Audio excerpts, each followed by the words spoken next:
अस्सलाम वालेकुम everyone. I hope कि आप सब ठीक ठाक होंगे, खैरियत से होंगे। आज की वीडियो में आपको खुशामदीद कहती हूँ। आज की वीडियो में मैं आपको सिखाऊंगी आलू गोश्त का सालन बनाना, जो बिल्कुल ही नए अंदाज में होगा और बहुत ही आसान होगा।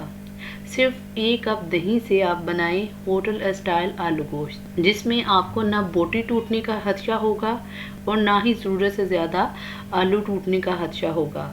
तो चलिए स्टार्ट करते हैं अपनी वीडियो को। तो दोस्तों, आलू गोश्त बनाने के लिए हमने सबसे पहले लिया है चिकन मैंने बोनलेस भी इस्तेमाल किया है।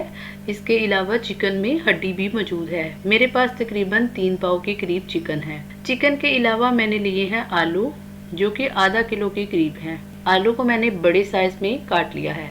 आलू के अलावा मैंने लिए हैं 3 बड़ी अदद के प्याज, जिनको मैंने बारीक बारीक काट लिया है। इसके अलावा मैंने लिए हैं 2 बड़ी साइज के टमाटर। इसके अलावा मैंने ली हैं जी मिर्चें, जो मैंने 10 से 15 ली हैं। और अदरक और लहसुन मैंने 3 खाने के चम्मच इस्तेमाल किए हैं। इसके अलावा मैंने लिया है 1 कप दही, जो कि हमारी रेसिपी का सबसे मेन इंग्रेडिएंट है। तो आइए देखते हैं कि हम आलू गोश्त को कैसे बनाते हैं। तो सबसे पहले मैंने ली है एक कढ़ाई में मैंने लिया है जी ऑयल। आप ऑयल के अलावा घी का इस्तेमाल भी कर सकते हैं, लेकिन मैं ऑयल का इस्तेमाल करती हूँ। ऑयल को जो है अच्छे तरीके से गर्म होने देना है। जो ही हमारा जो ऑयल है वो गर्म हो जाएगा, तो इसमें हम डालेंगे अपना प्याज। प्याज जो है मैंने बारीक बारीक काट लिया था, मैं आपको पहले बता चुकी हूँ। प्याज को 1 या 2 मिनट फ्राई करेंगे। फ्राई करने के बाद हम इसको कवर कर देंगे, ताकि जो हमारा प्याज है वो थोड़ा सा नरम हो जाए। जो ही हमारा प्याज जो है वो नरम हो जाएगा, तो हम क्या करेंगे, हम इसमें अदरक और लहसुन का पेस्ट डालेंगे। मैंने तकरीबन 3 खाने के चम्मच जो है अदरक और लहसुन का पेस्ट इस्तेमाल किया है। आप इसको कम या ज्यादा कर सकते हैं। जो ही हमारा जो लहसुन और अदरक है वो अच्छे तरीके से रोस्ट हो जाए, तो हम इसमें डालेंगे टमाटर। ठीक है, टमाटरों को मैंने बारीक बारीक काट लिया था। अब इन टमाटरों को मैं मजीद रोस्ट करूंगी। जो ही हमारे टमाटर जो है वो रोस्ट हो जाएंगे, तो इसमें हम डालेंगे अपने मसाला जात में मैंने इस्तेमाल किया है जी नमक मैं इस्तेमाल करूंगी 1.5 चाय के चम्मच। हल्दी मैंने इस्तेमाल की है आधी चाय की चम्मच। सुरख मिर्च मैंने इस्तेमाल की है 1.5 चाय के चम्मच। और साथ में मैंने डाला है जी खुश्क धनिया, जो मैंने 1 चाय के चम्मच लिया है। इसके अलावा जो बाकी मसाला जात हैं वो बाद में हम इस्तेमाल करेंगे।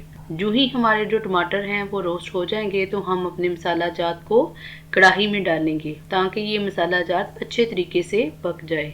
हमने अपने मसाले को इतने अच्छे तरीके से पकाना है कि जो मसाला है वो ऑयल से अलग हो जाए।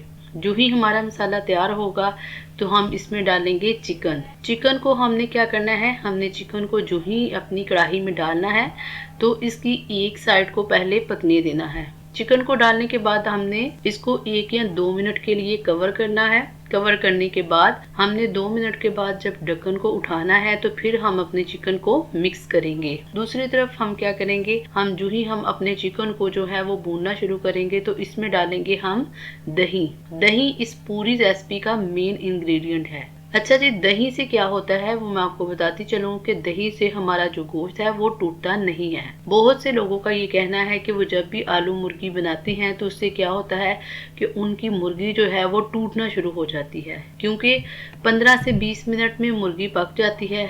और बाद में इसको भूनने के बाद जब हम आलू डालते हैं, तो मजीद मुर्गी जो वो पक जाती है, जिससे क्या होता है, जब हम शोरबा करते हैं तो मुर्गी जो है वो अपनी शक्ल मेंटेन नहीं रख सकती। तो इसलिए ये ज़रूरी है कि आप जब भी आलू मुर्गी बनाएं, इसमें दही का इस्तेमाल करें। आप 2 से 3 टमाटर लें और साथ में आप दही का इस्तेमाल करें। दही के इस्तेमाल से आपका चिकन इंशाल्लाह कभी भी नहीं टूटेगा। हम जब यहाँ पे दही का इस्तेमाल करेंगे, तो अच्छे तरीके से इसको भूनेंगे। ठीक है जी, मसाला जात को हम अच्छे तरीके से मिक्स करेंगे। आप देख सकते हैं कि हमारी मुर्गी जो है वो 15 से 20 मिनट लेगी। जो ही हमारी मुर्गी जो है वो भुन जाएगी, तो हम क्या करेंगे, हम इसमें आलू डालेंगे। मैं आपको पहले भी बता चुकी हूँ कि मैंने आधा किलो के करीब आलू का इस्तेमाल किया है। ठीक है, तो जो ही हम आलू डालेंगे, तो हम आलू को भी मज़ीद भूनना शुरू कर देंगे। ठीक है जी, आलू भुनने के लिए तकरीबन 5 से 10 मिनट लगेंगे। तो आप देख सकते हैं कि हमारे आलू जो हैं वो भुन चुके हैं।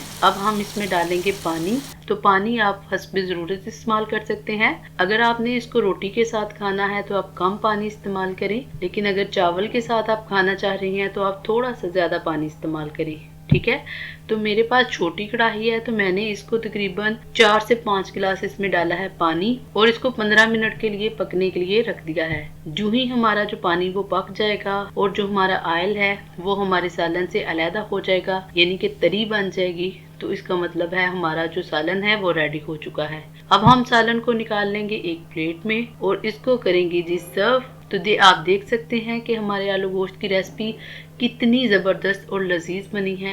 आलू जो है वो अपनी शक्ल उनकी मेंटेन है, जबकि मुर्गी की शक्ल भी मेंटेन है। इसके अलावा तरी जो है वो अलहदा हो चुकी है। मुझे उम्मीद है कि आपको मेरी ये वीडियो अच्छी लगी होगी। अगर वीडियो अच्छी लगी हो तो वीडियो को लाइक कीजिए, शेयर कीजिए और कमेंट बॉक्स में जाके अपनी कीमती राय का इजहार ज़रूर कीजिए।